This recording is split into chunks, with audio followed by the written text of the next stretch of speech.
तर आज मी माझ्या पहिल्या नवऱ्याबद्दल बोलणार आहे आणि अख्ख्या घराची इज्जत मी चव्हाट्यावर काढली होती माझ्या नवऱ्याची, सासू सासऱ्याची. आणि मी चांगली सून, मी देवाला घाबरणार बाई मी आता. आणि चला आता व्हिडिओची जोरात सुरुवात करणार आहे. तर काही बायांना माझ्या पहिल्या नवऱ्यापासून खूप ऐकायची इच्छा आहे. तर चला तुम्हाला आज माझ्या पहिल्या नवऱ्याची फॅमिली, गाव, नाव सर्व काही सांगूनच देते एकट्याचं. तर शेवटपर्यंत बघा, कारण मी दे एंडला सांगणार आहे आणि कुठं सांगणार हे सांगू शकत नाही. तर चला आपण सगळ्यात अगोदर देवाला नमस्कार करूया. नवरा मस्तपैकी सकाळी सकाळी पहाटे सोमवारी गेलेला आहे देवाजवळ दिवा लावून. रात्रीपासूनच मला बरं नाही आहे, म्हणजे जेवण वगैरे झालं ना, अचानकच थंडी वाजून ताप आल्यासारखं वाटत होतं मला. तरी नवऱ्याने माझ्या हात पाय डोकं वगैरे दाबून दिलं 1-1.5 तास. तर मी म्हटलं त्यांना पण दुसऱ्या दिवशी ड्युटीवर जायचं होतं. म्हटलं बरं वाटत आहे. सकाळी पण त्यांनी बोलले मला कसं वाटत आहे. म्हटलं नाही, थोडं डोकं दुखतच आहे. ते गेल्यावर अक्षरशः मला खूप म्हणजे खूप उलट्या वगैरे झाल्या. ॲसिडिटी वाढली होती माझी, कारण काल प्रमोशन, नंतर तिकडं सारसबाग, तिकडून आल्यावरी 11-12पर्यंत मी व्हिडिओ शूट केले. कारण ते आले की सर्व व्हिडिओ शूट करून घेते मी. तर मग आता ते गेल्यानंतर मी झोपले नाही, कारण स्वराची स्कूल होती. तर आता स्वराला सोडून आलेली आहे, थोडीशी झोपलेली आहे. आता स्वराजला पण शाळेत पाठवायचं असं होते. एकटं असल्यावर कसं खूप बघू आता.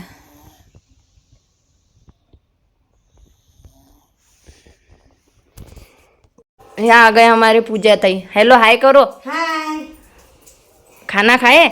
खाना अभी कहाँ से खाएंगे? 12 बजे तक. अभी खाया नहीं है खाना. पहिले बर्तन करो, मैं आवर. कसं आहे, जी होपलेस बाई मला म्हणते ना की तू तुझ्या नवऱ्याची सासरची इज्जत चव्हाट्यावर आणली आणि तू चांगली सून. अगं बाई होपलेस बाई, तू कोण, कुठची, तुझं काय धुरायला धुरा की घराला घर. माझ्या सासऱ्याने मला चांगली सून म्हटलं, त्याच्यातच अख्खं माझं जग आहे. आणि माझ्या नवऱ्यानं मला चांगली बायको म्हटलं, बस झालं का. तुमच्यासारख्या लोकांनी मला पदवी द्यावी माझी इच्छा पण नाही आहे आणि मला वाटत पण नाही. राहिलं व्हिडिओ टाकायचा प्रश्न, तर तो फक्त माझ्या जे फॉलोअर्स आहेत, जे व्हिडिओची वाट बघतात, मी त्यांच्यासाठी टाकत असते. बाकीचे लोकांनी इथं स्किप करून जाऊ शकता. चला तर आता आम्ही घेतलेला आहे चाय. अच्छी बनी चाय. हे आले की मग आम्ही चहा घेतो, कारण मला पण सोबती पाहिजे चहा घ्यायला. मला एकटीला चहा जात नाही. तर आता त्यांनी क्लिनिंग वगैरे आटोपलेली आहे, भांडे वगैरे घासून ठेवल्या. नंतर त्या गेल्या की मी आंघोळ वगैरे करते. हॉस्पिटललाही जायचं आहे आज, दवाखान्यात थोडंसं बरं नाही आहे. चला, कारण जेव्हा नवरा चांगला वागत नव्हता, त्याचं ओरिजिनल रूपच मी नवऱ्याचं दाखवलेलं होतं. आणि तो आता चांगला वागतोय तर चांगलं दाखवतोय. आणि कोर्टात पण केस टाकल्यानंतर तुम्हाला सांगून ठेवते की कोर्टसुद्धा प्रयत्न करते संसार जोडण्याचा, ना की तोडण्याचा. आणि कसं आहे, खानदानी स्त्रिया 10 वेळा नवरा बदलत बसत नाहीत, तर त्याच नवऱ्याला ते दुरुस्त करतात. आणि राहिला पहिल्या नवऱ्याचा प्रश्न, काय शिकवलं शाळेत? बोल. से आम दिखाते हैं, इसे इमली खट्टी, उसे दादाजी कट्टी. खट्टी टिफिन फिनिश किया? किया. चलो अभी दीदी को लेके आएंगे. चलो. बापरे, तुम्ही म्हणता ताई कामवाली बाईला, आमची कामवाली बाई पाय येते तर एकदम सकाळी, नाही तर मग सगळं गाव झोपल्यावर. हंपा, माझ्या बोल्याचा असर पण नाही होत काही. मला घाबरत पण नाही लोक. तुम्ही एवढं घाबरता मला. सारे लोग घबराते मुझसे, मालूम है क्या? हाँ, कुकर तोड़ डाले आते बराबर. खीरा निकल गया वो. तुमने मुझे काम को लगा दिए, मालूम है क्या? आते बराबर खिला टूट गया तुम्हारे से. और क्या तोड़े? और कुछ छाननी. हा, चाळणी तोडून टाकली पहिल्याच दिवशी चहाची, माहितीये का? हे बा, हे पण काढून ठेवले. हे बघा, काय करायचं बाबा. आता वाजलेले आहे 10:30. आता किती वेळात आवडतं ते पा. हाँ, आज कहाँ पे जा रहे? कपड़े बिपड़े तो बहुत अच्छे पहन के. इधर देखो. हाँ, ये अच्छे से ऐसा रहा करो, एकदम अच्छे से. नहीं रहने दो, गरम करके होता वो. तुमको लगेगा तो लेके जाना. कहाँ पे जा रहे हैं आज घूमने को? घूमने का तेरे काम पे आएंगे. हाँ, कपड़े वपड़े तो बहुत अच्छे पहन के आए. चला.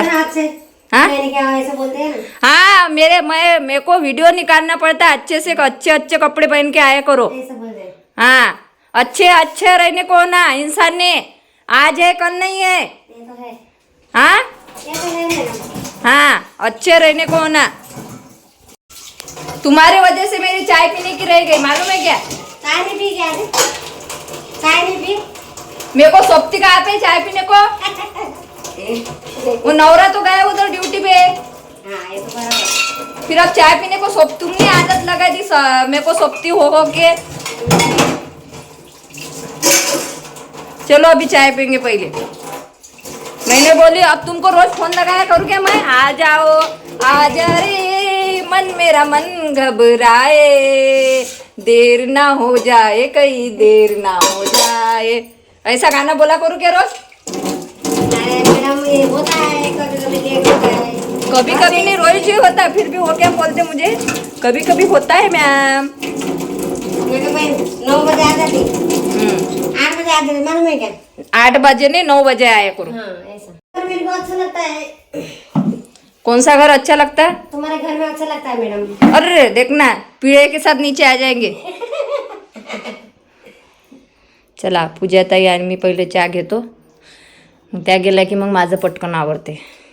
रोज रोज भाजी का टेंशन है मुझे। हाँ भाजी का टेंशन क्या बनाए मैडम? क्या बनाए रोज रोज? अभी चल ना। अरे थांब ना 2 मिनिटं, मला तयारी करू दे. चलणं चलणं करून राहिली. खाली ते चल उभे. हा मग चल ना, मला पाहू दे ना सर कोणते। ओय मम्मी मला तयारी करू दे ना.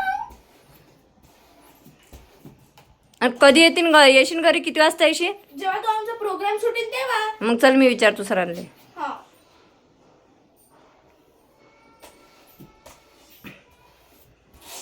पाण्याची बॉटल बिटल घेऊ दे मला. जेवण खाणं पिणं सगळं तिकडे आहे का? नाही. मग करेल नंतर घरी आल्यावर. पाणी पाणी पाणी त्या कॅनीतलं होत। तर चला, तिच्या शाळेत पथनाट्याचा प्रोग्राम होता, त्याच्यामुळे मी खाली जाऊन बघितलं तर हो तिच्या स्कूलचे सर होते। तर त्यांना मी विचारलं कुठं प्रोग्राम आहे, किती वाजता होणार आहे आणि तुमचं नाव काय, तुमचा नंबर द्या, आणि त्यांचा थोडासा फोटो व्हिडिओ पण काढून घेतला, कारण मुलींच्या बाबतीत खूप सेफ्टी पाहिजे त्याच्यामुळं। तर चला, हा ब्लॉग माझा सोमवारचा आणि मंगळवारचा असा कंटिन्यू आहे। तर तुम्ही मला पहिल्या नवऱ्याचं विचारता तर तुम्हाला एकच वेळा सांगितलेलं आहे की त्याचा आणि माझा डायव्हर्स झालेला आहे। तो त्याच्या आयुष्यात समोर गेलेला आहे, मी माझ्या आयुष्यात समोर गेलेली आहे। तो माझ्या आयुष्यात कधी ढवळाढवळ करत नाही किंवा मला त्रास देत नाही, आणि मी सुद्धा त्याच्या आयुष्यात ढवळाढवळ करून त्याला त्रास मला द्यायचा नाही, आणि म्हणूनच त्याचं नाव गाव फोटो कुठं मी घेतही नाही आणि घेणार नाही, कारण कोर्टानुसार आम्ही वेगळं झालेलं आहे, तर त्याच्यावर माझा काहीच अधिकार नाही आहे, बरोबर ना? तर ज्या लोकांना खूप उत्सुकता असेल त्यांनी स्वतः माझ्या बाबतीत सर्च करा, बघा माझा पहिला नवरा कुठं होता, काय होता, आणि स्वतः पोलीस केसेस लावून घ्या, बरोबर ना? त्याच्यानंतर मग पूजाताई गेल्या, स्वराच्या स्कूलला कार्यक्रम होता, स्वरा गेली, मग बघितलं कोणासोबत गेली, सरांचा कॉन्टॅक्ट नंबर वगैरे घेऊन घेतला, सर्व घर आवरून घेतलं, आंघोळीला पाणी ठेवलं, माझ्यासाठी D10 वॅक्सिन ते वॉटर असते ते तयार केलं, आणि हा D10 पॅक आहे, हा रेग्युलरली मी चेहऱ्याला लावत असते। याच्याने काय होते की चेहऱ्याचा टॅन पण कमी होते आणि आपली त्वचा टाईट होते। ज्या गोष्टीविषयी मी बोलतच नाही त्या गोष्टी मला अजिबात विचारू नये। आणि जळणारे कालही माझ्या मागं होते आणि आजही माझ्या मागे आहे। खूप प्रयत्न केला तुम्ही मला जळण्याचा, तोडण्याचा, ओढण्याचा, मागे खेचण्याचा, परंतु देव कोणाच्या सोबतीला आहे आणि साक्षीला आहे हे तुम्हाला पण कळत आहे, हे मला पण कळत आहे। जशी मोहिनी आधीपासून प्रगती करत आहे, शेवटपर्यंत करणार आहे, कारण माझा तारणारा आणि मला जवळ घेणारा एकच आहे, ते म्हणजे माझे स्वामी समर्थ महाराज। आणि एक वेळा स्वामींच्या चरणावर जो व्यक्ती पडला ना त्याला ही दुनिया हरूच शकत नाही। आणि त्याच्यानंतर बाहेरून येताना मुलांसाठी फ्रूट्स वगैरे घेऊन आलेली आहे, दूध पण घेऊन आलेली आहे, भाजीपाला, फ्रूट्स, दूध, स्वरासाठी एक बॉटल आणलेली आहे। तो नेहमी बॉटलच हरवत आणतो, तर सर्व आणलेलं आहे, बघू शकता। आणि हेच आहे की मी एक आई समर्थ आहे आपल्या मुलांना पोसायला। मी ना कोणाला भीक मागते ना मी वेळेनुसार पुरुष बदलत राहते, आणि हा गुण माझा श्रेष्ठ आहे, आणि म्हणूनच माझं सासर, नवरा, माहेर सर्वजण माझ्यावर प्राऊड फील करतात।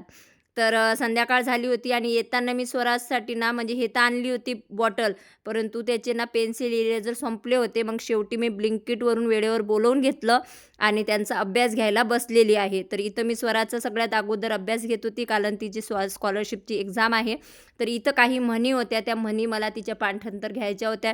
तर इकडं स्वराचं सुद्धा पाठांतर घेत होती. बाजूला स्वराला सुद्धा मी अभ्यासाला बसवलेलं आहे, कारण कसं आहे, स्वरा आता स्कॉलरशिपला बसलेली आहे आणि स्वराज पण KG 1ला आहे, तर त्याची पण तयारी करून घ्यावी लागते. तर पहिल्या नवऱ्याविषयी मी ना आजपर्यंत बोललेली आहे ना, मी कुठं सांगितलेलं आहे ना, मी पुढं पण सांगणार नाही आहे. जे लोक माझा व्हिडिओ पहिल्या नवऱ्याच्या माहितीसाठी पाहायला आले असेल त्यांना मी सॉरी बोलते, कारण आता सर्व माझ्या आयुष्यात व्यवस्थित चालू आहे आणि तर मला जगू द्या ना. परंतु कसं आहे, काही लोकांना एवढी आग असते ना, ते याच्यावरून कमेंट करू दे, त्याच्यावर कमेंट करू दे. घरात जसा कचऱ्याची जागा डस्टबिनमध्ये असते, तशी वाईट कमेंट करणारे, वाईट ओढणारे आणि निगेटिव्ह बोलणारे लोक माझ्यासाठी कचरा आहेत आणि ते मी फक्त हाईडमध्ये टाकते. कारण तुमच्या बुडाला एवढी आग आहे ना, की तुम्हाला माझे व्हिडिओ पाहिल्याशिवाय करमतच नाही आणि म्हणून तुम्ही तोंड घालायला 10 वेळा या आयडीने त्या आयडीने येता, कारण तुम्हाला ओरिजिनल कोणाचे आहे तुम्ही तेच माहीत नाही. जास्त बोलण्याची गरज नाही, समजणारे को इशारा काफी आहे. तर इथं मस्तपैकी संध्याकाळ झाली होती आणि इथं दोघांचा अभ्यास वगैरे घेतलेला आहे. पाठीमागे तुम्हाला पार्सल दिसतच असणार आहे की माझ्या मागं किती लोड आणि किती टेन्शन असतात. त्याच्यामध्ये बोलणारे हे माकडं असतात आणि चिडणारे लाकडं असतात. तो असो. आणि इथं मन माझी चुकली आहे, चिडणारे माकडं असतात आणि जळणारे लाकडं असतात, अशी ती म्हण आहे. तर चला असू द्या, तुमचं जे मत आहे ते तुमच्याजवळच राहू द्या, त्याच्यावर मी काही मत व्यक्त करू शकत नाही. आणि माझ्या सासऱ्यांची इज्जत मी चव्हाट्यावर आणली, तर ते माझं सासर होतं, मला त्रास झालेला होता, हे त्यांना पण माहीत आहे, त्यांनी पण एक्सेप्ट केलेलं आहे. आणि राहिला सासऱ्यांना इथं आणायचा विषय, तर मी तर ऑलवेज रेडी आहे त्यांना माझ्यासोबत ठेवायला. परंतु काही लोक स्वाभिमानी असतात, तुमच्यासारखे नाही की तर स्वरानं एवढ्या म्हणी पाठ केलेल्या आहेत, मी एवढ्या रिटर्न घेतलेल्या आहे. आता ती झोपणार आहे, कारण स्वराज दुपारी झोपला होता, त्याच्यामुळे पहिले तिचा अभ्यास घेऊन घेतलेला आहे आणि आता घेते स्वराजचा अभ्यास. तर तुझा अभ्यास बाकी आहे, आता मराठीचं राईट करायचं आपल्याला. चल इथं ये स्वराज, माझा टाइमपास करू नको, चल ये लवकर. तिकडल्या रूम मध्ये बसून मी गादी वगैरे टाक. को गोला लगाव, आईचा आईचा आई आई कर गोला. हा इतर तुला माहित आहे ना, हा गोला कर, त्याला कर गोला. हा आणि स्वराज असं असं दाब्याची पेन्सिल. आता अजून कोणता आहे? आईचा. हा आईचा आईचा कर गोला. अजून वाईट चिंतनाऱ्यांना माझं एकच सांगणं आहे की कोणाचा चांगला विचार करा. तुम्ही जेवढी एनर्जी मला वाईट बोलण्यात घालवताना, तेवढी एनर्जी जर तुम्ही स्वतःकडे लक्ष दिलं, स्वतःला जर तुम्ही एक्सपर्ट बनवण्यामध्ये लक्ष दिलं ना, तर कदाचित तुम्ही माझ्या पण समोर जाऊ शकता. परंतु तुम्ही तुमची शक्ती, एनर्जी, तुमचं एज्युकेशन ना चुकीच्या ठिकाणी व्यस्त करत आहे आणि म्हणूनच म्हणतात एक स्त्री दुसऱ्या स्त्रीची दुश्मन आहे. चला आता झोपूया. लय बेकार गेला आजचा माझा दिवस. कोणाचं तोंड बघितलं होतं मी काय माहिती. जाऊ द्या, आयुष्यात असे चढ उतार येतच असतात. पण मी आता कोणाला घाबरत नसते, कारण आपण एखाद्याला घाबरवलो किंवा घाबरलं तर मग तो जास्त आपल्याला त्रास देतो किंवा वरचढ करण्याचा प्रयत्न करतात. ओके. तर आयुष्यात लय अशी हे पाहिलेले आहे मोहिनी हजारेनं, त्याच्यामुळे आता मी स्ट्रॉंग झालेली आहे. तर चला झोपते मग आता. माझा नवरा रोज मला कॉल करत असतो रात्री 10 नंतर ड्युटीहून आल्यावर. तो बिचाऱ्यानं आता कॉल केला, मी जेवण करत होती आणि मी जेवण करता करता मला कसं कळलं की त्यांचे डोळे लागत आहेत.